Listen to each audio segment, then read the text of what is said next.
अस्सलामुअलैकुम दोस्तों, साहिल ट्रिक्स में आपको वेलकम करता हूं। दोस्तों उम्मीद करता हूं कि आप ठीक ठाक होंगे, मज़े से होंगे, खुश होंगे। दोस्तों सऊदी अरब के इस कानून ने जहां लाखों पाकिस्तानी, लाखों इंडियंस, लाखों अफगानियों के दिल जो है वो तोड़ दिए हैं। आखिर ऐसा कौन सा फैसला है जिसे फिलफौर जो है वो लागू किया गया?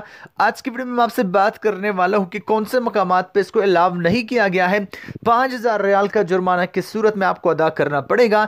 आज की वीडियो में डिटेल से आपको इसी के बारे में बात करने वाला हूं। तो दोस्तों वीडियो को एंड तक देखिए, क्योंकि छोटी सी वीडियो होती है, अगर आप इसको भी स्किप करते तो फायदा क्या। तो दोस्तों वीडियो में आगे बढ़ने से पहले आपसे छोटी सी रिक्वेस्ट कि अगर आप मेरे चैनल साहिल ट्रिक्स पे नए हो तो चैनल को तो सब्सक्राइब कर लो, साथ घंटी को भी ऑन कर लो, ताकि minister of labour Wazarat minister of justice बहुत सारे अपडेट्स आपको वक्तन फवक्तन बजर नोटिफिकेशन मिलती है। फटाफट से वीडियो को लाइक कर। तो दोस्तों बात करने वाले हैं वजीर मेहनत अहमद राजी ने फैसले को मंजूर करते हुए फौरी तौर पर इसको लागू किया है कि जितनी भी दफातर है उनमें जो है ये सिगरेट, नस्वार और पान पर मुकम्मल जो है वो पाबंदी लगाई जाएगी। अब एक बात यहाँ पे काबिल गौर है, ये सिर्फ जरूरी नहीं है कि जो लोग दफातर में काम कर रहे हैं उन पे ये पाबंदी है, बल्कि जितने लोग भी दफ्तर में आते हैं, चाहे उनके मेहमान हैं, चाहे कस्टमर वगैरह है, या दफातर के अहाते में आते हैं, तो उन पर भी ये चीज़ जो है वो लागू होती है।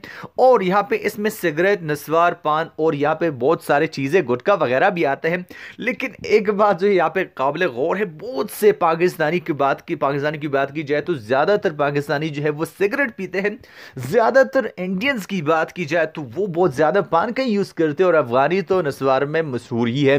तो दोस्तों अब इस फैसले से जो है इनके पता नहीं क्या मैं कहूँ, तो अब तमाम दफातर को यह भी हिदायत दी गई है कि वो इसके मुतालिक जो है अपने दफातर के अहाते में इसके मुतालिक बोर्ड जो है वो आवेजा करे। अब ये उनकी जिम्मेदारी है कि ना तो दफातर में, किसी भी दफ्तर में इन चीज़ों का यूज़ किया जाए, चाहे वो दफ्तर में काम करने वाले लोग हों, चाहे वहां पे काम से आए हुए लोग हो, चाहे वहां पे आए हुए मेहमान हो, या वहां पे दफ्तर के अहाते में बैठे हुए हो, तो कोई भी इन चीज़ों का यूज़ नहीं कर पाएगा। अगर ऐसे मकामात पे इन चीज़ों का यूज़ किया जाता है तो 5,000 रियाल जुर्माना जो है उस दफ्तर को किया जाएगा। अब कोई भी ये नहीं चाहेगा कि उसे 5,000 रियाल का जो जुर्माना है वो किया जाए, तो कोई भी इसकी इजाज़त जो है वो नहीं देगा। अब देखते हैं कि आगे क्या क्या होता है। तो दोस्तों आज की अपडेट यही थे जो मैं आपके साथ शेयर कर चुका हूं। वीडियो पसंद आ जाने वीडियो को लाजमी से लाइक कीजिएगा, और अगर अभी तक चैनल को सब्सक्राइब नहीं किया तो चैनल को भी सब्सक्राइब कर लो, साथ घंटी को भी ऑन कर लो, ताकि लेटेस्ट अपडेट्स आपको वक्तन फोक्तन मिलती रहे। तो मैं मिलता हूं आपसे एक नए वीडियो के साथ, तब तक के लिए दीजिए इजाजत। अपना ढेर सारा ख्याल रखिएगा, दुआओं में याद रखिएगा। अल्लाह हाफिज।